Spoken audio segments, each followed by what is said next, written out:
నమస్తే, welcome to 3TV real estate. ఈ మధ్య మన తెలంగాణ ముఖ్యమంత్రి రేవంత్ రెడ్డి గారు మాట్లాడుతూ ఈ కాంచి గచ్చిబౌలి దగ్గర ఒక 400 ఎకరాలు సేల్ చేసి ఒక 30,000 కోట్లు జనరేట్ చేయొచ్చు అని ఒక ప్రపోజల్ తీసుకొచ్చారు. సో ఇది ఎంతవరకు పాసిబిలిటీ ఉంటుంది అంటే మనం ఇంతకుముందు ఒక ఎకరాకి 100 కోట్లు వెళ్తేనే ఇది చాలా ఎక్కువ అనే గగ్గోలు పెట్టిన పరిస్థితులు ఉన్నాయి. మరి ఇప్పుడు ఒక 400 ఎకరాలు సేల్ చేసి 30,000 కోట్లు జనరేట్ చేయడం అనేది ఎంతవరకు పాసిబిలిటీ ఉంటుంది, సాధ్యమేనా? ఈ విషయాల గురించి మనతో చర్చించడానికి రియల్టర్ రవిప్రకాష్ గారు మనతో ఉన్నారు. ఆయన అడిగి ఈ విషయం మీద తెలుసుకుందాం. సార్ మరి నమస్తే సార్. నమస్తే సార్. సార్ అయితే ఇప్పుడు ఈ రేవంత్ రెడ్డి గారు చెప్పినట్టు ఈ 400 ఎకరాలు సేల్ చేసి 30,000 కోట్లు జనరేట్ చేయడం అనేది పాసిబుల్ అవుతుందా? ఇది వెంకట గారు, ఇది కాంచి గచ్చిబౌలి అనే ఏరియా మనం చూస్తే చాలా ప్రైమ్ లొకేషన్. ఇప్పటి వరకు కూడా అక్కడ ఒక 400 ఎకరాలు కోర్టు కేసుల్లో ఏదో ఉంది, అవైలబిలిటీ ఉందని ఎవరికి తెలియదు. బట్ ఇది సీఎం గారు 30,000 crores దీని నుంచి వస్తాయి అనేది ఆయన ఏ బేసిస్ మీద చెప్తున్నారు అనేది అయితే లేఅవుట్లో వాళ్ళే చేస్తారు. గవర్నమెంట్ లేఅవుట్ చేసాం సేల్ చేసి మేబీ గవర్నమెంటే లేఅవుట్ చేసి, లేదంటే కమర్షియల్ స్ట్రక్చర్స్, లేదంటే హై రైజ్ టవర్స్ అట్లా ఏదన్నా యాక్షన్ కండక్ట్ చేస్తుందేమో తెలియదు. ఇప్పుడు కోకాపేటలో 100 crores పోయింది ఏకర్. అదే చాలా హైయెస్ట్ ప్రైస్ అనుకున్నాను. తర్వాత కూడా అది ఏదో ఫేక్ న్యూస్ అన్నట్టుగా కూడా అది అవును, అది కావాలని క్రియేట్ చేశారని, మార్కెట్ని బూమ్ అప్ చేయటానికని, ఇలా రకరకాలు ఉన్నాయి. అది వాస్తవం ఏంటనేది వాళ్ళకే తెలియాలి, మనకైతే తెలియదు.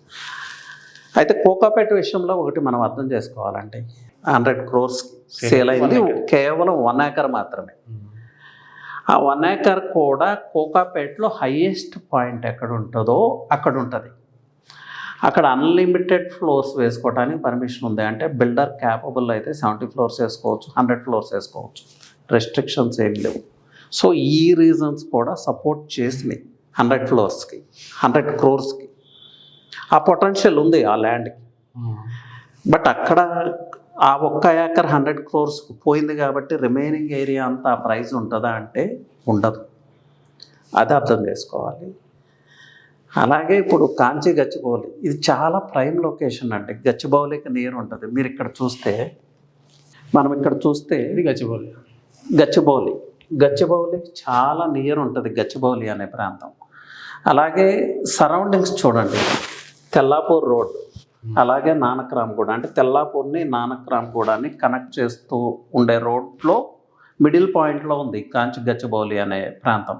ఇది ISB road, university of Hyderabad road. So prime location, prime లొకేషన్లో ఉంది కాంచి గచ్చిబౌలి అనేది. మనం ఈరోజు కాంచి గచ్చిబౌలి విజిట్ చేస్తే మీరు చాలా number of high rise structures work జరుగుతూ ఉంది. అక్కడ ఇంకొక సిటీయే క్రియేట్ అవుతుందన్నంతగా డెవలప్మెంట్స్ కనిపిస్తాయి. అపర్ణ వాళ్ళు కావచ్చు, అట్లా రకరకాల బిల్డర్స్, పెద్ద బిల్డర్స్, హైదరాబాద్ బిల్డర్స్. అపర్ణ నియోమాల్ చాలా నియర్ ఉంటుంది దీనికి. ఈ రీసెంట్గా నల్లగండలో వచ్చిన అపర్ణ నియోమాల్ నుంచి డైరెక్ట్ రోడ్. సో ఎంటర్టైన్మెంట్ పరంగా, అలాగే మోడర్న్ ఇన్ఫ్రాస్ట్రక్చర్, రోడ్ కనెక్టివిటీ కావచ్చు, మాల్స్ కావచ్చు, అవన్నీ ఉన్న ప్రాంతం. కన్స్ట్రక్షన్ ఆల్రెడీ బూమప్ అయిన ప్రాంతం ఈ కాంచి గచ్చిబౌలి అనేది. సో చాలా మంచి ప్రైస్ రావడానికి స్కోప్ ఉంది. బట్ 30,000 crores అంటే కొంచెం అబ్నార్మల్ ఫిగర్ అనిపిస్తుంది. అంత ఇన్వెస్ట్మెంట్ వస్తుందా అని. అసలు అంత వాల్యుబుల్ ల్యాండ్ అయినప్పుడు అది ఏదన్నా IT ఇండస్ట్రీకో, ఏరోస్పేస్ ఇండస్ట్రీకో, లేకపోతే ఇంకేదన్నా ఇండస్ట్రీ డెవలప్ చేయటానికి యూజ్ చేస్తే బాగుంటుంది కదా.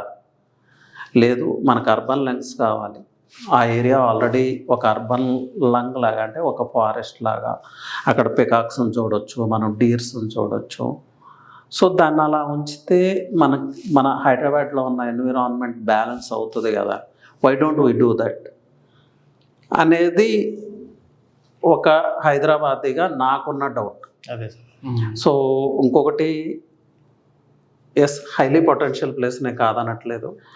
అయితే హై రైజ్కి వెళ్తే, ఇన్ కేస్ అంటే ప్రీమియం హై రైజ్కి వెళ్తే, ఇప్పుడు మేబీ మనం ఇప్పుడు ముంబైతో పోటీ పడాలేమో. ఒక ఫ్లాట్ వచ్చి అక్కడ 100 crores అమ్ముతాం. ఈవెన్ ఇండియాలో చూసుకున్నా కూడా ఈ ప్రైస్ ఎక్కడైనా ఉందా? Abnormal price. అది ఆయన ఎందుకు చెప్పారో మనకు తెలియదు. Better don't enter into politics. But అది నాట్ పాసిబుల్ అని నాకైతే అనిపిస్తుంది. ఒకవేళ అది నిజంగా జరిగితే ఈ చుట్టుపక్కల ప్రాంతాల్లో ఎవరు ఇన్వెస్ట్ చేయలేని పరిస్థితులు వస్తాయి. సార్ సో నా పర్సనల్ ఉద్దేశం అయితే అసలు ఆక్షనే కండక్ట్ చేయొద్దు. ఆ ల్యాండ్ని ఏదైనా పబ్లిక్ పర్పస్కి లేకపోతే ఒక అర్బన్ లంగలాగా ఉంచితే, ఇప్పటికే చాలా డ్యామేజ్ జరిగింది. అఫోర్డబిలిటీ లేకపోతే 12,000 ఎస్ఎఫ్టీ 15,000 ఎస్ఎఫ్టీకి రీచ్ అయిపోయాం మనం. ఆ 15,000 ఎస్ఎఫ్టీ కాస్త 25,000 ఎస్ఎఫ్టీయో 30,000 ఎస్ఎఫ్టీయో వస్తుంది. సో అది ఒకటి దృష్టిలో పెట్టుకోవాలి. ప్లస్ ఫండింగ్ అయితే వస్తుందండి. ఈవెన్ గవర్నమెంట్కి ఫండింగ్ కావాలంటే చాలా పెద్ద ఎత్తున ఫండ్స్ వచ్చే అవకాశం అయితే ఉంది. కోకోపేటలో 100 crores అనుకుందాం. మరి ఫార్ బెటర్ ప్లేస్ కాంచి గచ్చిబౌలి. సో మరి 200 crores వేసుకుంటే 250 crores వేసుకుంటే అంత వర్త్ అక్కడ ఉందా? అంత వర్త్ ఎలా వస్తుందంటే ఆ 250 crores పెట్టి కొన్న బిల్డర్కి అగైన్ సేమ్ థింగ్ 100 floors వేసుకోవడానికి పర్మిషన్ ఇస్తే సేమ్ ఇప్పుడు మేబీ అది పాసిబుల్. మళ్ళీ అదే రిపీట్ అయ్యే అవకాశం ఉంది. ఇప్పుడు మళ్ళీ సేమ్ ప్రాబ్లం రిపీట్ అవుతుంది. సేమ్ రిపీట్ అవుతుంది. సో 30,000 crores అనేది ఇట్స్ నాట్ ప్రాక్టికల్. బట్ వాళ్ళు ఏ బేసిస్ మీద చెప్తున్నారు మనకి ఇప్పటికైతే ఆయన ఆలోచన ఏంటనేది చేయలేదు, మనకి రివీల్ చేయలేదు. సో ఆయన రివీల్ చేయకుండా మనం మాట్లాడటం కూడా బాగుండదు. జనరల్ టర్మ్స్లో అంటే మనకు తెలిసిన దానిలో ల్యాండ్ పరంగా లేకపోతే కమర్షియల్ పరంగా హై రైజ్ పరంగా డెవలప్ చేసినా కూడా అంత ఫండింగ్ అయితే రాదు. మేబీ హై రైజెస్లో అవకాశం ఉండొచ్చు. ప్రైవేట్ బిల్డర్స్ని తీసుకొచ్చి వాళ్ళకి ఆ ప్రైజ్లో ఇచ్చి, లేకపోతే డెవలపర్ లాగా అంటే developer I mean development agreement బిల్డర్స్తో చేసుకుంటే, ఇప్పుడు ల్యాండ్ ఓనర్స్ బిల్డర్స్తో ఎలా డెవలప్మెంట్ అగ్రిమెంట్ తీసుకుంటున్నారు 60-40 సంథింగ్ అట్లా గవర్నమెంట్ పార్ట్నర్గా ఉంటే మేబీ బిగ్ అమౌంట్ అయితే రావచ్చు. కానీ అక్కడ కూడా 30,000 ఇది బియాండ్ క్యాలిక్యులేషన్స్ ఉంది. అంటే ఇప్పుడు ఆన్ ఆఫ్ సడన్ హైదరాబాద్ అనేది అటు బెంగళూరు అయిపోయినా లేకపోతే బొంబాయి అయిపోయినా కూడా అంత ప్రైజెస్ ఎక్కడైనా ఉన్నాయా? ఎక్కడా లేవండి, ఎక్కడా లేవు ఈ ప్రైజెస్. దీనికి రీజన్ ఏంటంటే మళ్ళీ సేమ్ థింగ్ అన్లిమిటెడ్ ఎఫ్ఎస్ఐ హైదరాబాద్ని ఇప్పటికే చేయాల్సిన డ్యామేజ్ అంతా చేసేసింది. అగైన్ అలాంటి మిస్టేక్ జరగకూడదని మనం అయితే కోరుకుందాం. సో ఆయన ఆలోచనలు ఏదో చూద్దాం. బట్ ఆల్రెడీ యాక్టివిస్ట్స్ దీన్ని చాలా అబ్జెక్ట్ చేస్తూ ఉన్నారు. అర్బన్ లంగ్స్ లాంటి స్పేసు, గ్రీనరీ ఉన్న స్పేసు మీరు ఎలా చేస్తారు? ఇది చేస్తే రేపు నల్లగండ్లలో హెచ్ఎండిఏ వెంచర్లో కూడా ఇలాంటి సైట్ ఒకటి చాలా పెద్ద సైట్ 150 acres ఏమో ఉంది. అది నర్సరీ కింద యూజ్ చేస్తూ ఉన్నారు. ఆ ప్రాంతం మొత్తాన్ని టెంపరేచర్ తగ్గించేస్తుంది ఆ ఒక్క ల్యాండ్. రేపు అది అవుతుంది, నెక్స్ట్ ఇంకొకటి అవుతుంది, తర్వాత కేవీఆర్ పార్క్ కూడా అవుతుంది. ఎందుకు రావాలి అంతవరకు? సో అవ్వకూడదని మనం అయితే ఎంతవరకు పాసిబిలిటీ మనం కూడా వెయిట్ చేద్దాం వెయిట్ అండ్ సీ అంటే. సో పీపుల్ కూడా ఊరికే పాలిటిక్స్ వాళ్ళు ఏదో చెప్తే ఎక్సైట్ అయిపోయి అది జరుగుతుంది ఇది జరుగుతుంది అనేది కన్నా డెవలప్మెంట్ అనేది ఎప్పుడు బ్యాలెన్స్డ్గా ముందుకెళ్ళాలి. ఆ ఇన్ఫ్రాస్ట్రక్చరు ఈ డెవలప్మెంట్ మ్యాచ్ కావాలి, పీపుల్ డెన్సిటీ మ్యాచ్ కావాలి. ఎక్కడో షాంఘైతో మనం కంపేర్ చేసుకోవటం అనేది న్యాయం కాదు. వాళ్ళు ఫార్ బెటర్ ఉన్నారు మనకన్నా 50 years 100 years బిఫోర్ ఉన్నారు. ఇది మనం యాక్సెప్ట్ చేయాలి. ఏవో ఇంటర్నేషనల్ ప్రాపర్టీ ఏజెన్సీస్ కొన్ని రేటింగ్స్ ఇస్తాయి. ఆ రేటింగ్స్ టెక్నికల్ టర్మ్స్ అవన్నీ వాస్తవాలు కాదు. ఇది అర్థం చేసుకోవాలి. So let's protect our Hyderabad అంటే బియాండ్ పాలిటిక్స్.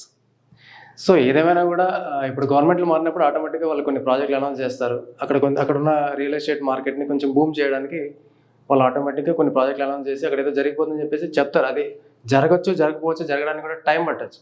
బట్ ఏదేమైనా కూడా మనం ఒక ప్లేస్లో ఒక ప్లాట్ తీసుకుంటున్నామంటే మాత్రం దాని మీద ఉన్న ఆర్గానిక్ ఇన్ఫ్రాస్ట్రక్చర్, ఆర్గానిక్గా అది ఎంతవరకు డెవలప్ అయ్యే అవకాశం ఉందనే దాని బేసిస్ మీదే మనం కనుక ఇక్కడ ప్లాట్ పర్చేస్ చేస్తే అది మనకు బెనిఫిషియల్గా ఉంటుంది. ఏమంటారు సార్ ఈ విషయం? అంతేనండి. ఆర్గానిక్ గ్రోత్ ఎక్కడ వస్తుంది అనేది చూసుకొని రియల్ ఎస్టేట్ అనేది బై అండ్ వెయిట్ గేమ్, ఇది అర్థం చేసుకోవాలి. సో రోజుల్లో రాత్రికి రాత్రి ఏవో అద్భుతాలు జరుగుతాయి అనుకుంటే జరగవు. సో అది రియలైజ్ అవ్వాలి. నిజంగా ఇది జరిగితే ఆ ఏరియా సాచురేట్ అయిపోతుంది పూర్తిగా. గ్రోత్ సంగతి పక్కన పెట్టండి, పూర్తిగా సాచురేట్ అవుతుంది. అది అందరూ అర్థం చేసుకోవాలి. సో థ్యాంక్ యూ అండి. Thank you so much.